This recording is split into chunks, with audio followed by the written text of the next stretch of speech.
जो salivary glands हैं वो सिक्रीट करते हैं क्या? सलाइवा। सलाइवा यानी कि थूक, अगर मैं हिंदी में कहूं तो अब ये सलाइवा जो है, इस सलाइवा से निकलता है, इस सलाइवा में कार्बोहाइड्रेट्स को डाइजेस्ट करने के लिए एंजाइम्स निकलते हैं।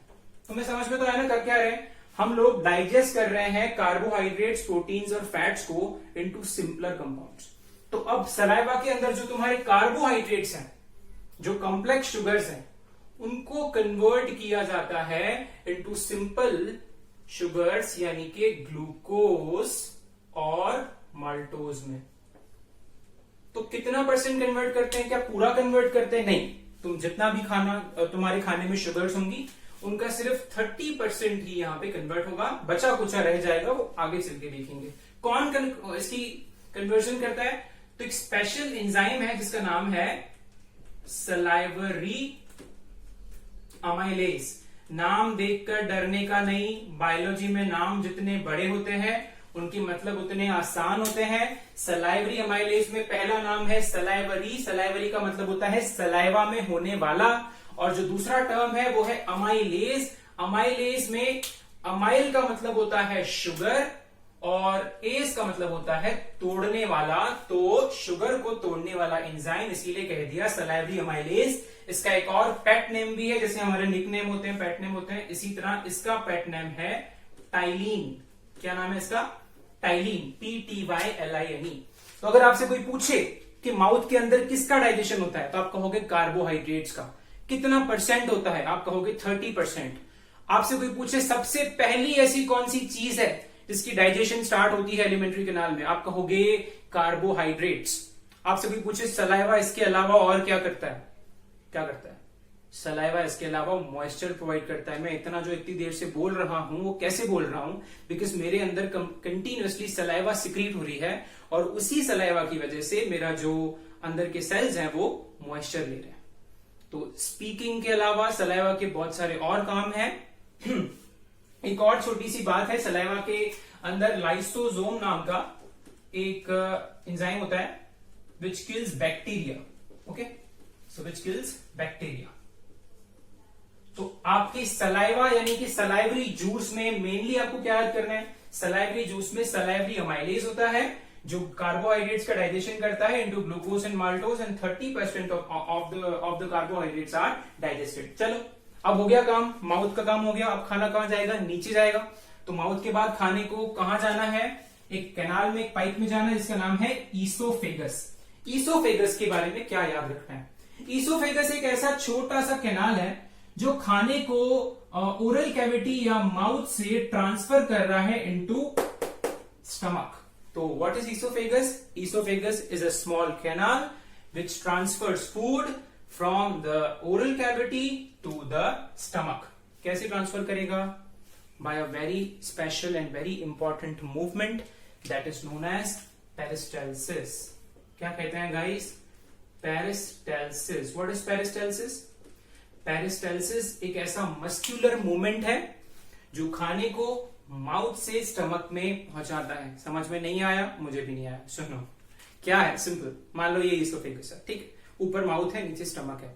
तो ईसोफेगस में ऐसे ऐसे मस्कुलर कॉन्ट्रैक्शंस होता है, और वो मस्कुलर कॉन्ट्रैक्शंस जो है वो इनवॉलेंट्री होते हैं, यानी कि तुम्हारे हाथ में नहीं है, वो अपने आप जैसे ही तुम खाना खाओगे उसको स्टमक में पहुंचाने के लिए कॉन्ट्रैक्शंस हो जाएंगी। So muscular involuntary contractions occurring in esophagus are known as peristalsis। और ये पेरिस्टाल्सिस के बारे में कभी कभार सवाल पूछते हैं एग्जाम में। ओके, तो अब तुम्हारा खाना कहां आ चुका है? वेरी गुड, अब तुम्हारा खाना आ चुका है स्टमक में। और गाइस याद रखना, स्टमक में डाइजेशन होता है प्रोटीन्स का। कार्बोहाइड्रेट्स का ऊपर तुम कर चुके हो 30%, अब स्टमक में डाइजेशन होता है प्रोटीन्स का। स्टमक में प्रोटीन्स के डाइजेशन के लिए एक बहुत ही खास इंसान को बुलाया गया है, और उस खास इंसान का नाम है पेप्सिन। क्या नाम है? पेप्सिन। पेप्सिन एक बहुत ही इंपॉर्टेंट एंजाइम है जो डाइजेस्ट करता है किसको? प्रोटीन्स को। पर एक प्रॉब्लम है। क्या प्रॉब्लम है? प्रॉब्लम ये है यार कि ये जो पेप्सिन है ये सोया पड़ा हुआ है पेप्सिनोजन के फॉर्म में। किसके फॉर्म में? Pepsinogen. Pepsinogen is an inactive form of pepsin.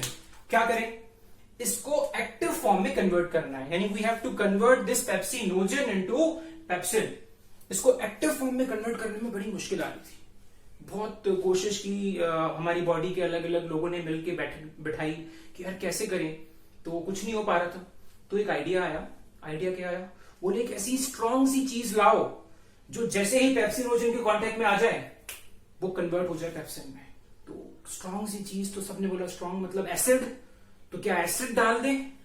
उन्होंने कहा हाँ एसिड डालना ही पड़ेगा, अदरवाइज कैसे एक्टिव करेंगे अपन पेप्सिनोजन को, और जब तक ये एक्टिव नहीं होगा पेप्सिन नहीं बनेगा, तो प्रोटीन्स को डाइजेस्ट कौन करेगा? हाँ, इसीलिए तुम्हारे पेट के अंदर पेप्सिन को एक्टिव करने के लिए HCl, हाँ हाइड्रोक्लोरिक एसिड, इनऑर्गेनिक एसिड, जो अगर नॉर्मली मैं अपने हाथ पे रखूं या किसी के छिड़कूं तो जल जाएगा, लेकिन तुम्हारे स्टमक में है वो एसिड। क्यों है? क्योंकि तुम्हारे स्टमक में पेप्सिनोजन को पेप्सिन में कन्वर्ट करना है। अब आप मुझसे कहोगे सर कैसी बात कर रहे हो, अगर पेट के अंदर एसिड सिक्रीट कर दोगे या एसिड रखोगे तो पेट की वॉल्स जल नहीं जाएंगी, बर्निंग नहीं हो जाएगा? बिल्कुल होगा। और उसी बर्निंग को प्रिवेंट करने के लिए हमारे पास एक तीसरा कंपाउंड है, तीसरी चीज है स्टमक के अंदर, और उस तीसरी चीज का नाम है म्यूकस। क्या नाम है? म्यूकस। तो स्टमक के अंदर अब तक कितनी चीजें पड़ी हैं? पेप्सिन पड़ा है, HCl पड़ा है, म्यूकस पड़ा है। पेप्सिन ने क्या किया? पेप्सिन ने प्रोटीन को डाइजेस्ट किया। सो पेप्सिन डाइजेस्ट प्रोटीन, प्रोटीन्स को डाइजेस्ट करता है सिंपलर फॉर्म में, और वो सिंपलर फॉर्म क्या है? वो सिंपलर फॉर्म है पेप्टोन। अब पेप्टोन कुछ भी नहीं है, नाम देख के कंफ्यूज मत होना, पेप्टोन यानी कि सिंपलर फॉर्म ऑफ प्रोटीन। ठीक है। HCl ने क्या किया था, याद करो, HCl ने इस कुंभकर्ण को जगाया था, यानी कि HCl ने क्या किया? Activates pepsin. So HCl activates pepsin. Okay. Mucus ने क्या किया था? Mucus prevents wall of stomach, stomach के वॉल को प्रिवेंट करता है फ्रॉम HCl। HCl से हमारे स्टमक की वॉल्स को प्रिवेंट करता है म्यूकस। और ये तीनों जो चीजें हैं, ये स्टमक के अंदर जो तीनों निकल रहे हैं, इन तीनों को मिलाकर के जूस बनता है, और उस जूस का नाम है गैस्ट्रिक जूस। गैस्ट्रिक पेट के लिए, स्टमक के लिए वर्ड यूज होता है मेडिसिन के अंदर, तो ये है गैस्ट्रिक जूस। तो अब तक कितने जूस हो गए तुम्हारे पास? 2 जूसेस हो गए। पहला जूस कौन सा था? सलाइवरी जूस, जिसने क्या डाइजेस्ट किया था? कार्बोहाइड्रेट्स। कौन सा एंजाइम था? Salivary amylase. दूसरा जूस कौन सा है? दूसरा जूस है गैस्ट्रिक जूस। क्या डाइजेस्ट किया है? प्रोटीन। एंजाइम कौन सा है? पेप्सिन। यहां तक बातें समझ आ रही हैं कि नहीं आ रही? हाँ या ना तो बोल दो। हाँ, अच्छा मैंने हाँ मान लिया। चलो तो आगे चलते हैं। तो अब स्टमक के बाद जो तीसरी चीज है नीचे आकर के, वो हमें दिख रही है स्मॉल इंटेस्टाइन। लेकिन ध्यान देना, स्मॉल इंटेस्टाइन के आसपास 2 इंपॉर्टेंट जूस की फैक्ट्रियां यानी कि ग्लैंड्स हैं, और इनमें से इस ग्लैंड का नाम है लिवर और इस ग्लैंड का नाम है पैंक्रियाज। तो गाइस अब बहुत ही इंपॉर्टेंट बात अगर किसी ने नोटिस की कि नहीं की, वो ये कि अब तक हमने कार्बोहाइड्रेट्स का डाइजेशन कर लिया है 30%, प्रोटीन्स का भी डाइजेशन कर लिया है ऑलमोस्ट 80%, लेकिन फैट्स की डाइजेशन अभी शुरू ही नहीं हुई है। तो फैट्स को डाइजेस्ट करना भी जरूरी है, लेकिन अभी एक प्रॉब्लम है। क्या प्रॉब्लम है? प्रॉब्लम ये है कि जो फैट्स है ना, उनको डाइजेस्ट करने से पहले कुछ और करना पड़ता है। क्या करना पड़ता है?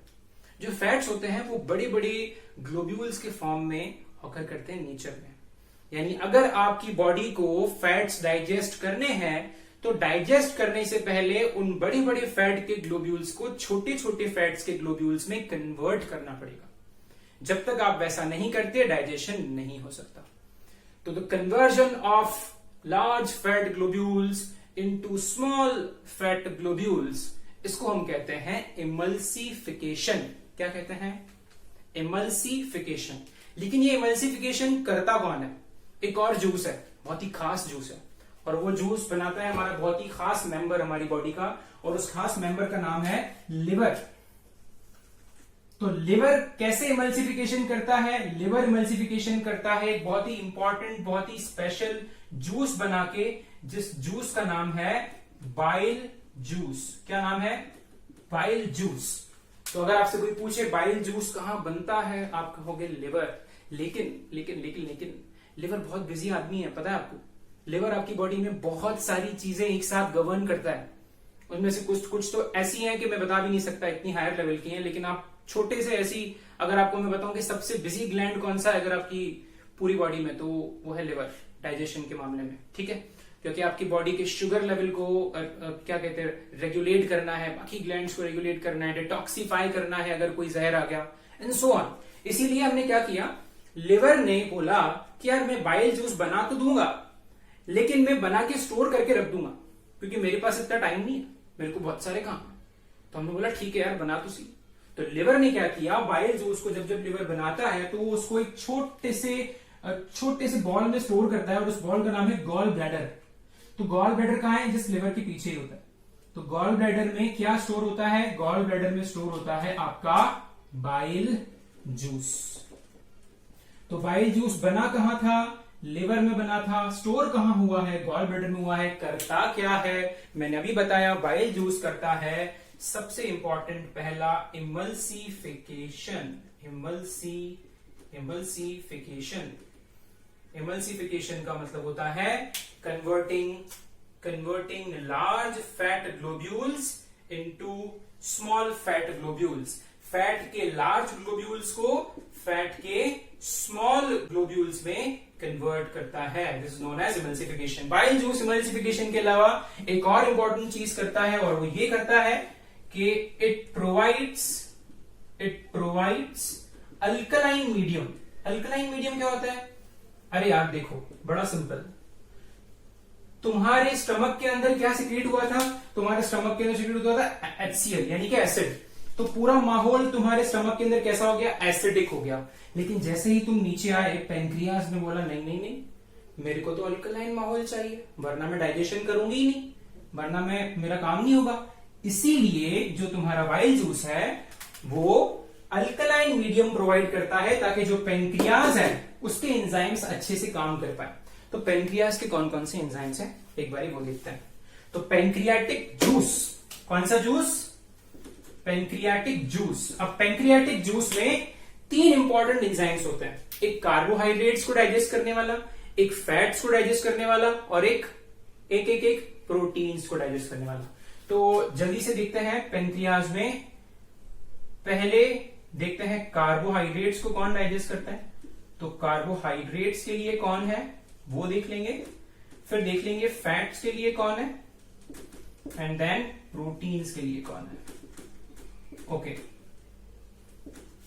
मेरे साथ जुड़े हुए रहना है ना, सो मत जाना। कार्बोहाइड्रेट्स को डाइजेस्ट करने के लिए जो एंजाइम है उसका नाम है अगेन अमाइलेज। पेनक्रियाटिक अमाइलेज भी कहते हैं उसको, क्योंकि पेनक्रियाज में होता है। फैट्स को डाइजेस्ट करने के लिए एंजाइम है लाइपेज। कौन सा पेज? लाइपेज। लाइप का मतलब लिपिड, एज का मतलब तोड़ने वाला, लिपिड्स को तोड़ने वाला, फैट्स को तोड़ने वाला। तो अमाइलेज फैट्स को डाइजेस्ट करने वाला लाइपेज, और प्रोटीन को डाइजेस्ट करने वाला ट्रिप्सिन। कौन? ट्रिप्सिन। तो कार्बोहाइड्रेट्स को कन्वर्ट कर देंगे उसके सिंपलर फॉर्म में, और कार्बोहाइड्रेट्स का सिंपलर फॉर्म यानी कौन? कार्बोहाइड्रेट्स का सिंपल फॉर्म यानी माल्टोज या ग्लूकोज, ऊपर देखा है। फैट्स का सिंपलर फॉर्म होता है फैटी एसिड, याद करो शुरुआत में बताया था। और ट्रिप्सिन का सिंपलर फॉर्म होता, प्रोटीन्स का सिंपलर फॉर्म होता है पेप्टोन्स। और यहां पे तो खैर पेप्टोन्स और फूड करके अमीनो एसिड्स में कन्वर्ट हो जाता है। तो देखा कैसे पेनक्रियाज में जो पेनक्रियाटिक जूस है उसने कन्वर्जन किया। तो कुल मिलाकर के कितने जूस हो गए, जल्दी से मुझे बता दो। कुल मिलाकर के पहला जूस था सलाइवरी जूस, जिसने डाइजेस्ट किया कार्बोहाइड्रेट्स को। दूसरा जूस था तुम्हारा गैस्ट्रिक जूस, कहां गया? ये रहा, जिसने डाइजेस्ट किया प्रोटीन्स को। फिर तीसरा था तुम्हारा बाइल जूस, जो कहां से निकला था? लिवर से। और स्टोर कहाँ हुआ था? गॉल ब्लैडर में। किया क्या था? इमल्सिफिकेशन किया था। किसका इमल्सिफिकेशन किया था? फैट्स का इमल्सिफिकेशन किया था। Very good. और क्या किया था? अल्कलाइन मीडियम प्रोवाइड किया था। दूसरा, उसके अलावा कौन सा जूस है? Pancreatic juice. पेनक्रियाटिक जूस में 3 एंजाइम्स होते हैं। अगर आपसे भी पूछे what are the contents of pancreatic juice, तो कहेंगे sir pancreatic juice contains number 1 amylase, number 2 lipase, number 3 trypsin, and these 3 enzymes what they do is they digest carbohydrates, fats and proteins. यहां तक बातें समझ में आ गई। अब तुमने इतनी सारी डाइजेशन कर ली और मैंने करवा ली, दोनों थक गए, लेकिन अब काम खत्म नहीं हुआ है यहाँ पे। क्यों खत्म नहीं हुआ है? क्योंकि डाइजेस्टेड फूड को एब्जॉर्ब करना बहुत जरूरी है। तुमने इतने सारे एंजाइम्स लगा करके डाइजेस्ट करके सिंपलर फॉर्म में कन्वर्ट कर दिया फूड को, लेकिन इस फूड को एब्जॉर्ब करना भी तो जरूरी है। क्योंकि याद करो 5 स्टेप कौन से हैं? सबसे पहला स्टेप था इंजेशन, दूसरा था डाइजेशन जो हो चुका है, और तीसरा है एब्जॉर्प्शन, यानी ये जो तुमने फूड डाइजेस्ट किया है इसको ब्लड में ले जाना है। ब्लड में क्यों ले जाना है? अरे ब्लड में डालेंगे तभी तो ब्लड हर एक सेल तक जाकर के पहुंचाएगा, डिलीवरी करके आएगा सामानों की, सही है ना? तो ये जो एब्जॉर्प्शन होता है ये होता है तुम्हारे स्मॉल इंटेस्टाइन में। तो स्मॉल इंटेस्टाइन को गाइस कभी मत भूलना, स्मॉल इंटेस्टाइन में मैक्सिमम एब्जॉर्प्शन होता है, सबसे ज्यादा एब्जॉर्प्शन और सबसे ज्यादा डाइजेशन स्मॉल इंटेस्टाइन में होता है।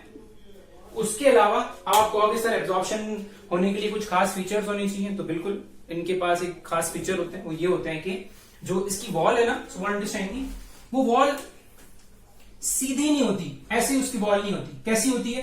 इंस्टेड ऑफ स्ट्रेट उसकी वॉल होती है ऐसे, ये इसको कहते हैं फिंगर लाइक प्रोजेक्शन। क्या फायदा होता है इसका? बड़ा सिंपल, जैसे ही फिंगर लाइक प्रोजेक्शन में आते हैं तो सरफेस एरिया बढ़ जाता है। सरफेस एरिया बढ़ने का मतलब यह है कि ज्यादा से ज्यादा एरिया जो है वो फूड के कांटेक्ट में रहेगा। यहां बाहर मान लो फूड है, तो ज्यादा से ज्यादा फूड अगर कांटेक्ट में रहेगा तो ज्यादा से ज्यादा एब्जॉर्प्शन होगा। समझ में आया? यानी कि जो स्मॉल इंटेस्टाइन है उसकी जो वॉल है वो स्ट्रेट ना होकर के ऐसे फिंगर लाइक प्रोजेक्शन में है, और इन फिंगर लाइक प्रोजेक्शन को हम कहते हैं विलाई। क्या कहते हैं? विलाई, VILLI, या विली भी कहते हैं कुछ लोग। तो what are villi? Villi are finger like projections और structures which are present in the wall of small intestine, and what is their function?